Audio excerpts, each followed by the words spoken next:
Hello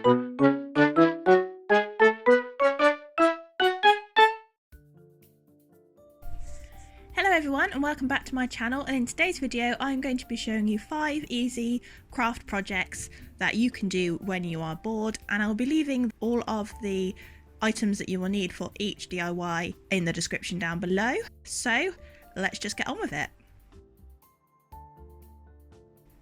So the first craft idea is doodle art. So what I mean by doodle art is basically just getting a pen and doodling. That's really all the idea is. What I'm doing is I found a notebook that I want to customize, and it's a pink and white stripy notebook that kind of looks like lined paper, so I'm going to just doodle all over it, and I'm using a Sharpie, one of the fine point Sharpies, and just filling it with little pictures of Charlie. And if you don't know who Charlie is my little mouse character. I have quite a lot of videos about him, so you can go and meet him after you finish this video. I will leave a card up above and a link down below for you. And I am just doodling lots of little emojis because I thought that would be quite fun. And I just really had fun just doodling away. You can sit and listen to an audiobook, or you can sit and watch some YouTube or Netflix at the same time. You can just mindlessly doodle away. You don't have to do your own character or a character from your favourite TV show. You can just do some Zentangles, just do some random objects, random shapes, some letters. Just use your imagination and just mindlessly doodle, because that can be really fun. So I did lots of little Charlie doodles, and I did a big Charlie, well, kind of a big Charlie, a full body Charlie anyway, to make it look like he is doodling all of these doodles that are around him, if that makes sense. And I outlined the bigger Charlie in a thick outline just so he would stand out. And yeah, I'm really pleased with how this turned out. Definitely looks like the doodle style that's quite popular in some of the children's books at the moment that I'm seeing at work. The Tom Gates books, for example, I really quite like that, and I really do want to try some doodle art again, but I want to branch out into some different colours. So get yourself a Sharpie or a permanent marker, or just any type of marker, and just doodle away. It's really fun, and yeah, just makes the day a little bit less boring. So here is how it turned out, and like I said, I'm really pleased with it. So the next idea is to make some nice bunting to decorate your room. So for this craft, all you really need is some coloured paper. I have a lot of leftover origami paper because I don't really do origami, so I do just make it into bunting or mount things on it. And you just have to cut it into triangles, and you can measure it with a ruler and just cut out lots of triangle shapes, and use a hole punch to punch holes in the top, and then just thread them onto a long piece of ribbon or string, and you can add some beads in between, and that's really it. It's really quite easy, but it will brighten up your room. And here is my finished piece of bunting. I also did this in Inktober, and I made some Charlie bunting, so go and take a look at that. You can also add your own illustrations onto the bunting if you want to. So the next idea I have for you is a book Hedgehog, and for this you need an old book, one that you have finished reading or you are going to throw away. Don't use a new book, use one that you're going to throw away. And you also need some scissors, some buttons, and some Pritt stick or some paper glue, and also a hot glue gun, because you can stick on some leaves. And I have a packet of craft leaves that I already have lying around, but you can make your leaves out of paper just as easily. And you're going to need to, before you start folding your book, you're going to need to tear out a few pages to keep aside for later. I know it is quite distressing tearing pages out of a book, but remember, this is a book that's going to throw away and is probably going to be gone for pulping, so it's better to make a hedgehog out of a book than send it away for pulping. So once you have taken out your excess pages, you then need to stick down the first couple of pages to the cover, and hardback books do work better for this because it gives the hedgehog a nice base. So that's why I'm using a hardback book, but if all you have are softback books, that's fine too. And I just am gluing the first couple of pages to the cover just to make it look a bit nicer, because the first pages were a little bit manky because it had some library labels on it. So once you have glued down the pages to the cover, you then just need to do quite a lot of folding. So you just need to take the corner of the page and fold it into the spine, and then turn the page and then do it with every single page of the book. Unless it's a very thick book, you don't need to do it with every page, but if it's a normal size book, yeah, probably with every page. And yeah, it's going to get a bit tedious, but you want something to do because you're bored, so you know, stick some Netflix on or some audiobook or some music and just chill out and fold the pages, because the end result will be really, really cool.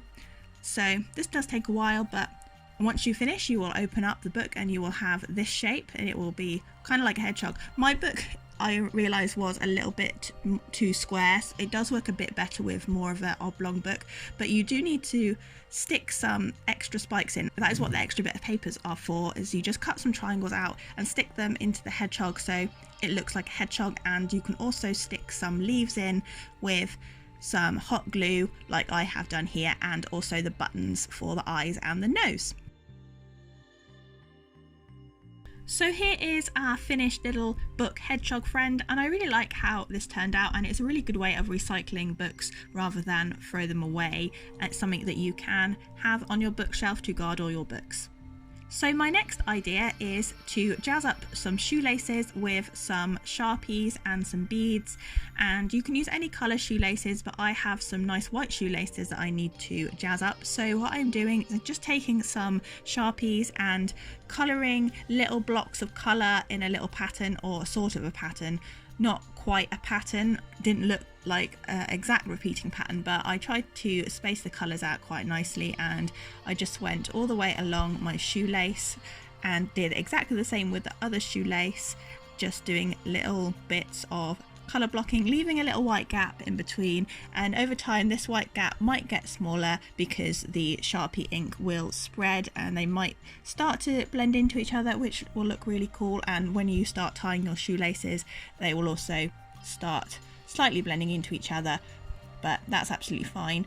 And you then need to attach your shoelaces back into your shoes and just add some beads if you want to. I added 3 beads on each one, and they just jazz up your shoes really, but just be careful with the Sharpie ink not to handle them too much. The ink does dry and stay onto the fabric because Sharpie ink is permanent, but they're more of a temporary customization, if you like, than a permanent customization, because probably not the most weatherproof, but they do a job if you're going to a party or you just want your shoelaces to look cool for a little bit. They do a really good job. And I do want to customize these shoes as well, because I realized I bought these shoes for a DIY video and I haven't done that yet, so watch this space.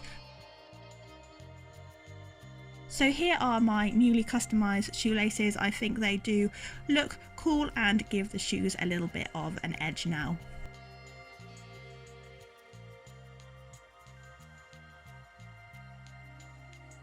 So the final idea I have for you is crayon painting. And by crayon painting, I mean melting crayons onto a canvas. I have another video about this also, so I will leave a card to that up above and a link down below. So what you need to do is get a canvas board or a small canvas and mask out something. I've masked out the first letter of my name, which is a K, and then you want to get some old crayons and a hairdryer and gently melt the crayons onto the canvas. And this was another learning curve for me. Even though I've done this before, I was melting crayons into my desk and also not realizing how hot the hairdryer would get. So just be careful if you're doing this yourself. Don't be like me. Make sure you have your crayons covered in some paper or use some tweezers, and yeah, just don't be like me. So you just have to build up the layers, and I'm just using some pink, blue and purple to make a galaxy. And I did get too much heat onto the washi tape because it didn't quite mask it out properly. So to try and solve this, I used some acrylic paint and some white gel pen to go over the letter. Although I do quite like how it looks here, actually. I think it probably would have been better to maybe just leave it. It didn't necessarily have to be completely whited out, but I did white it out with some acrylic, and I used a silver pen to go around the outside, silver paint pen and some white acrylic to add some stars because I wanted this to be a galaxy. But you can paint whatever you want, you don't even have to mask anything out, you can just have fun experimenting, melting the crayons. And as you can see, like in my previous video, I clearly don't learn because there are some melted crayons on the top there, just, you know, because I'm stupid. So then I went over the top of the white with some silver, and I did a kind of a Zentangly thing, a bit more doodle art. I'm not very good at Zentangles. I need to get a little bit better at creating Zentangles and doodle art. I went all the way around it with a white paint pen and used silver and white in the middle of the K. Kind of looks alright, but I do need a little bit more practice. But again, you can do whatever you want. You don't have to do a letter. You can mask out your favourite animal. You don't even have to mask it out. In my last video, I did a complete galaxy, covered the whole canvas in melted crayon, and I also did a hedgehog. So do go and check that out. And yeah, just have fun, get creative, be safe with your hairdryer, and don't melt your crayons into your desk. Thankfully, it's not my desk, it's just a piece of card on top of my desk. So learn from me and don't do what I did. Make sure you clear the desk of crayons when you are using your hairdryer, because crayons melt quite easily. So here is how the piece finished. I'm not sure 100% whether I like it or not. I mean, it's okay. I like the galaxy pattern, but I think I could have done a bit better with the Zentangles. But never mind, I had fun, it was creative, and it cured my boredom.